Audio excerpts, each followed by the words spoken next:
Mission library की debate में आप सबों का स्वागत है। और हम लोग फिर शुरू करते हैं। हिस्ट्री का टॉपिक है और हिस्ट्री का हम लोग टॉपिक जो आज पढ़ेंगे, कल हम लोग पढ़े थे महाजनपद काल एवं समग्र साम्राज्य का उत्कर्ष। ठीक है, आज हम लोग पढ़ेंगे 6ठी सदी ईसा पूर्व के धार्मिक आंदोलन। क्या क्या धार्मिक आंदोलन हुए उसके बाद हम लोग क्या करेंगे, आज चर्चा करेंगे। 6ठी सदी ईसा पूर्व के उत्तरार्ध में मध्य गंगा के मैदानों में अनेक धार्मिक संप्रदायों का उदय हुआ, जिसमें जैन और बौद्ध सर्वाधिक महत्वपूर्ण संप्रदाय थे। जैन धर्म, जैन शब्द की उत्पत्ति संस्कृत भाषा के जीन शब्द से हुई है।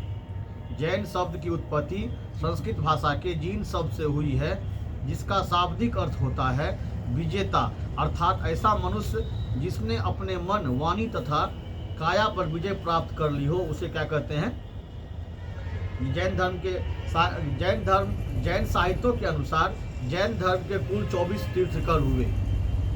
जैन साहित्यों के अनुसार जैन साहित्यकार जो भी थे उनके अनुसार जो है जैन धर्म में कुल 24 तीर्थंकर हुए, जिनमें प्रथम तीर्थंकर ऋषभदेव थे, जिसको जैन धर्म के संस्थापक माना जाता है। ऋषभदेव को जैन धर्म के संस्थापक माना जाता है तथा 22वें तीर्थंकर अरिष्टनेमि का उल्लेख ऋग्वेद में मिलता है। तो 22वें तीर्थंकर कौन थे? अरिष्टनेमि थे। जैन धर्म के 23वें तीर्थंकर थे पार्श्वनाथ। जैन धर्म के पहले ऐतिहासिक तीर्थंकर माने जाते हैं। पार्श्वनाथ को जैन धर्म के पहले ऐतिहासिक तीर्थंकर माने जाते हैं। और पूछेगा जैन धर्म का संस्थापक कौन था, तो ऋषभदेव थे। ठीक है ना। अब 22वें तीर्थंकर कौन थे? अरिष्टनेमि थे। और 23वें कौन थे? पार्श्वनाथ थे। 24वां महावीर 24वां महावीर थे। सही बात है। देखिए, लेकिन जैन धर्म को वास्तविक संस्थापक तो महावीर माना जाता है। जैन धर्म के 23वें तीर्थंकर पार्श्वनाथ जैन धर्म के पहले ऐतिहासिक तीर्थंकर माने जाते हैं, जो काशी के इक्ष्वाकु वंशीय शासक अश्वसेन के पुत्र थे। इसके अनुयायियों को निर्ग्रंथ कहा जाता है। निर्ग्रंथ कहा जाता है। इन्होंने 4 महाव्रतों का प्रतिपादन किया, जो इस प्रकार है: सत्य, अहिंसा, अपरिग्रह तथा अस्तय। मतलब अपरिग्रह का मतलब हुआ धन संचय नहीं करना, जो धन का संचय नहीं करता हो, और अस्तय हुआ चोरी न करना। ये 4 तरह का महाव्रत का प्रतिपादन किया गया। वो कौन कौन थे? सत्य, अहिंसा, अपरिग्रह, अस्तय। ये पूछता है क्वेश्चन आपको, जैन मतानुयायियों के अनुसार जो है कितने महाव्रतों का प्रतिपादन किया गया था? 4 महाव्रतों का प्रतिपादन किया गया, जिसमें कौन कौन से थे? सत्य थे, अहिंसा थे, अपरिग्रह थे और अस्तय थे। जैन धर्म के वास्तविक संस्थापक 24वें एवं अंतिम तीर्थंकर महावीर स्वामी को माना जाता है। जैन धर्म के वास्तविक संस्थापक 24वें एवं तीर्थंकर किसे का माना जाता है? महावीर स्वामी को माना जाता है। ज्ञान प्राप्ति के पश्चात महावीर ने अपना प्रथम उपदेश राजगृह में बराकर नदी के तट पर स्थित विपुलाचल पहाड़ी पर दिया था। ज्ञान प्राप्ति के पश्चात जो है, आपको पूछता है क्वेश्चन, ज्ञान प्राप्ति के पश्चात महावीर ने अपना प्रथम उपदेश कहाँ दिया था? अपना प्रथम उपदेश राजगृह में बराकर नदी के तट पर स्थित विपुलाचल पहाड़ी पर दिया था। पार्श्वनाथ द्वारा पहले से प्रतिपादित 4 महाव्रतों में महावीर ने ब्रह्मचर्य जोड़कर 5 महाव्रतों का प्रतिपादन किया था। देखिए, पार्श्वनाथ द्वारा 4 गो महाव्रत जो था, उसमें से एक और जोड़ दिए। कौन? महावीर। ब्रह्मचर्य जोड़ दिया था। ब्रह्मचर्य जोड़ दिया था, हमने 5 को हो गया। ब्रह्मचर्य जैन धर्म के 5 महाव्रत और अनुव्रत। देखिए, अहिंसा, सत्य, अहिंसा, अपरिग्रह, अस्तय और ब्रह्मचर्य। हाँ, अहिंसा, हिंसा नहीं करनी चाहिए। सत्य या अमृषा, झूठ नहीं बोलना चाहिए। अस्तय या अचौर्य, चोरी नहीं करनी चाहिए। अपरिग्रह, संपत्ति अर्जित नहीं करना चाहिए। ब्रह्मचर्य, इंद्रियों को वश में करना चाहिए। ये बहुत ही महत्वपूर्ण मुद्दा है विद्यार्थियों के लिए। इंद्रियों को वश में कर लिए, आप इंद्रजीत हो गए। इंद्रलोक को जीत लेंगे यदि इंद्रियों को वश में कर लेंगे तो। हाँ, जैन धर्म में संसार को दुख मूलक कहा गया है। देखिए, पूछता है क्वेश्चन, जैन धर्म में संसार को क्या कहा गया है? दुख मूलक माना गया है। विश्वामित्र ऋषि थे। जिसमें फंसकर मनुष्य मोह माया में पड़ जाता है। जैन धर्म के अनुसार पूछता है क्वेश्चन, जैन धर्म में संसार को क्या कहा गया है? तो दुख मूलक कहा गया है। इसीलिए कहा गया क्योंकि इसमें फंसकर मनुष्य मोह माया में पड़ जाता है। जैन धर्म में सब मोह माया है, सब क्या है? मोह माया है। जैन धर्म में इस दुख के निराकरण के लिए त्रिरत्न की संकल्पना प्रस्तुत की गई, जो इस प्रकार है: सम्यक दर्शन, सम्यक ज्ञान, सम्यक आचरण। देखिए पूछता है क्वेश्चन, त्रिरत्न जो है जैन धर्म में इस दुख के निराकरण के लिए, मतलब जैन धर्म में जो है संसार को दुख मूलक बताया गया है। और दुख मूलक में संसार में क्या कहा गया है कि दुख मनुष्य जो है मोह माया में फंस जाते हैं, और इसी के निवारण के लिए जैन धर्म में इस दुख के निराकरण के लिए त्रिरत्न की परिकल्पना की गई है। और त्रिरत्न जो इस प्रकार है: कौन? सम्यक दर्शन, सम्यक ज्ञान, सम्यक आचरण। सम्यक दर्शन, सम्यक ज्ञान, सम्यक आचरण। देखिए 24वें तीर्थंकर महावीर के बारे में हम लोग कुछ पढ़ लेते हैं। जन्म का हुआ था 540 ईसा पूर्व हुआ था। जन्मस्थल कहाँ है? वैशाली के कुंडग्राम के निकट बिहार। पिता कौन थे? सिद्धार्थ, वज्जी संघ के कुंडग्राम के जात्रिक क्षत्रिय कुल के प्रधान। माता त्रिशला, लिच्छवी शासक चेटक की बहन। बचपन का नाम क्या था? वर्धमान। पत्नी का नाम यशोदा। पुत्री का नाम प्रियदर्शना अन्नोजा, प्रियदर्शना अन्नोजा। दामाद जमाली या जमाली, प्रथम विरोधी। त्याग 30 वर्ष की आयु में बड़े भाई नंदीवर्धन की आज्ञा से। पूछता है क्वेश्चन, गृह त्याग जो किए थे महावीर, वो किसके कहने पर? तो वो 30 वर्ष की आयु में किए थे, बड़े भाई नंदीवर्धन की आज्ञा से। ठीक है ना? दामाद का नाम क्या था?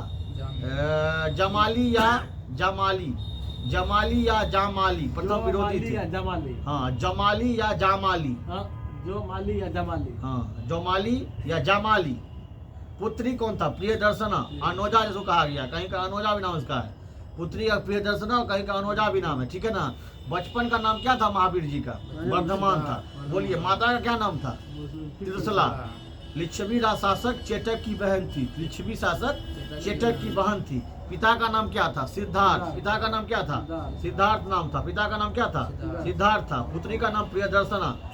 गृह त्याग 30 वर्ष की आयु में किए थे, बड़े भाई नंदीवर्धन की आज्ञा से। ज्ञान प्राप्ति 12 वर्ष की तपस्या के पश्चात। ज्ञान प्राप्ति स्थल जम्भृक ग्राम में ऋजुपालिका नदी के तट पर। ज्ञान प्राप्ति स्थल जम्भृक ग्राम में ऋजुपालिका नदी के तट पर। साल वृक्ष, इसी वृक्ष के नीचे ज्ञान प्राप्ति। साल वृक्ष, इसी वृक्ष के नीचे ज्ञान प्राप्ति। शिष्य मखली पुत्र गोसाल। मखली पुत्र गोसाल आजीवक संप्रदाय के थे। शिष्य जो थे वो मखली पुत्र गोसाल थे, आजीवक संप्रदाय के थे। प्रमुख उपाधि केवलीन, केवल सर्वोच्च ज्ञान प्राप्त व्यक्ति। जीन विजेता, निर्ग्रंथ, बंधन रहित, अहर्त मतलब पूज्य, महावीर, पराक्रम दिखाने के कारण। देखिए इसको उपाधि क्या क्या मिला? पूछता है क्वेश्चन कि महावीर को कौन कौन उपाधि से नवाजा गया? तो महावीर को जो उपाधि पहले मिला था वो केवलीन का उपाधि मिला था। और केवलीन का मतलब ये होता है केवल्य सर्वोच्च ज्ञान प्राप्त व्यक्ति। केवल्य सर्वोच्च ज्ञान प्राप्त व्यक्ति को केवलीन कहा जाता था, जो कि महावीर को मिला था। उसके बाद जीन, जीन मतलब विजेता। जीन की उपाधि कैसे मिला था? महावीर को। जीन मतलब विजेता। उसके बाद इनको मिला था निर्ग्रंथ की उपाधि। निर्ग्रंथ का मतलब होता है बंधन रहित, कोई बंधन में नहीं, कोई मोहमाया में नहीं। अरहत, अरहत का मतलब पूज्य ना। अर्थ का मतलब क्या होता है? पूज्य, मतलब जिसको पूजा जा सके। महावीर, पराक्रम दिखाने के कारण। देखिए निर्वाण, पावापुरी राजगिरी बिहार में 72 वर्ष की आयु में 468 ईसा पूर्व में हो। निर्वाण मतलब हुआ मृत्यु। ठीक है ना? जैन धर्म में मृत्यु क्या कहा जाता है? निर्वाण कहा जाता है। और इसकी मृत्यु जो हुई थी वो 468 ईसा पूर्व में हुई थी, राजगिरी बिहार में पावापुरी। अब कुछ क्वेश्चन हम लोग फिर से दोहरा लेते हैं। महावीर का जन्म कब हुआ था? वो 540 ईसा पूर्व में हुआ था। महावीर का जन्म कहाँ हुआ था? वैशाली के कुंडग्राम में हुआ था। महावीर के पिता का नाम क्या था? महावीर पिता का नाम सिद्धार्थ था। महावीर की माता का क्या नाम था? त्रिशला था। त्रिशला लिच्छवी शासक चेटक की बहन। लिच्छवी शासक चेटक की बहन। बचपन का नाम क्या था? वर्धमान था। पत्नी का नाम क्या था? यशोदा था। पुत्री का नाम क्या था? प्रियदर्शना या अनोजा था। दामाद का नाम जमाली जमाली था, ठीक है। गृह त्याग कब किया गया था? 30 वर्ष की आयु में बड़े भाई नंदीवर्धन की आज्ञा से। 30 वर्ष की आयु में बड़े भाई नंदीवर्धन की आज्ञा से। चलिए अभी ये वाला खाने के बाद ये वाला 72 वर्ष की आयु में 468 ईसा पूर्व में जो है निर्माण हो गया, मृत्यु हो गया, ठीक है ना।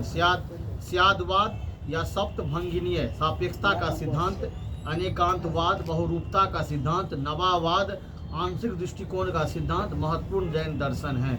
जैन धर्म आत्मा एवं पुनर्जन्म विश्वास करता है किंतु ईश्वर एवं वेद विश्वास नहीं करता है। जैन धर्म जो है आत्मा और पुनर्जन्म विश्वास करता है किंतु ईश्वर और वेद विश्वास नहीं करता है। जैन धर्म से संबंधित महत्वपूर्ण पदावली अनंत चतुष्टय मतलब मोक्ष, अनंत चतुष्ट मतलब मोक्ष, मति इंद्रिय जनित ज्ञान, भोग मतलब भोज पदार्थों का परिमाण निर्धारण, अवधि, दिव्य ज्ञान, केवल्य, सर्वोच्च ज्ञान, सल्लेखना, अच्छाई का लेखा जोखा। सल मतलब अच्छा, लेखा जोखा, सल लेखना, अच्छाई का लेखा जोखा। प्रथम जैन संगतियां शामिल, देख लीजिए, याद कर लीजिए, लास्ट पॉइंट हम लोग पढ़ रहे हैं जैन का। जैन संगति स्थान अध्यक्ष, प्रथम संगति हुआ था 322 ईसा पूर्व में, पाटलिपुत्रा बिहार में हुआ था। इसके अध्यक्ष कौन थे? स्थूलभद्र थे, ठीक है ना। देखिए इसका परिणाम क्या निकला? बिखरे व लुप्त ग्रंथ का संचयन व पुनर्प्रणयन, 12 अंगों का संकलन किया गया। जैन धर्म का 2 संप्रदाय में विभाजन हो गया, दिगंबर और श्वेतांबर। देखिए दिगंबर श्वेत वस्त्र धारण करने वाले को क्या कहा था? श्वेतांबर कहा जाता था। द्वितीय संगति देखिए, हाँ दिगंबर। द्वितीय संगति 512 ईसा पूर्व में हुआ था, वल्लभी गुजरात में, देवर्षि क्षमा शरण की अध्यक्षता में। द्वितीय संगति जो हुआ था वो 512 ईसा पूर्व में हुआ था, वल्लभी गुजरात में, देवर्षि क्षमाशरण की अध्यक्षता में किया गया था। बिखरे ग्रंथों का संकलन तथा उनका क्रमानुसार प्रणयन करने के लिए। श्वेतांबर, तेरापंथी और दिगंबर समैया, यह जैन धर्म का प्रमुख संप्रदाय है। मौर्य शासक चंद्रगुप्त के शासन काल में मगध क्षेत्र में अकाल पड़ जाने के कारण भद्रबाहु अपने कुछ अनुयायियों को लेकर दक्षिण भारत चले गए तथा स्थूलभद्र अपने अनुयायियों के साथ मगध में ही रह गए। श्वेत वस्त्र धारण करना प्रारंभ कर दिया। इसी कारण स्थूलभद्र को नेतृत्व करने वाले अनुयायी श्वेतांबर तथा भद्रबाहु नेतृत्व करने वाले अनुयायी दिगंबर निर्वस्त्र कहलाए।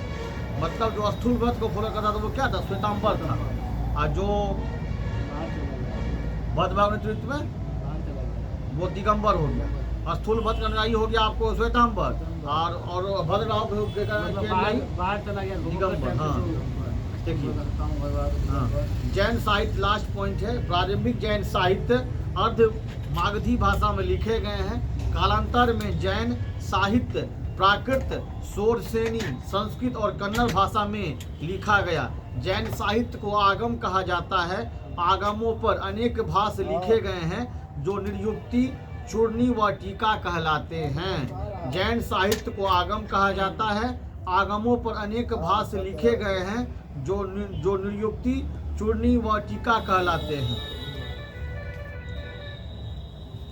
इसी के साथ आज का हिस्ट्री का टॉपिक समाप्त किया जाता है। कल हम लोग फिर पढ़ेंगे बौद्ध धर्म से जुड़े सारे पॉइंट्स को, और हम इसको फिर विस्तृत चर्चा करेंगे। और जैन बौद्ध धर्म एक बहुत महत्वपूर्ण टॉपिक होता है अपने एग्जाम की विषय वस्तु को देखते हुए और एग्जाम के महत्वपूर्ण को देखते हुए। आज आप लोगों के लिए एक मुद्दा है, बहुत सारे छात्र हमारे सहपाठी जो थे NOS से DLED किए हुए थे, उनका आज डिसीजन आ चुका है, जिसमें खुद मैं भी हूँ। और TRE 3 में हमने 1 to 5 में फॉर्म नहीं भर पाया था क्योंकि मान्यता नहीं दी गई थी। तो मैं अब दोनों DLED और BED दोनों से परिपूर्ण हूँ, कोई दिक्कत नहीं है। तो मैं 1 to 5 में फॉर्म भर सकता हूँ। और जो भी हमारे छात्र हैं, जो भी हमारे सहपाठियाँ जो भी हैं, सभी अब 1 to 5 में फॉर्म NOS DLED के आधार पे फॉर्म भर सकते हैं। 2013 से पहले जिसका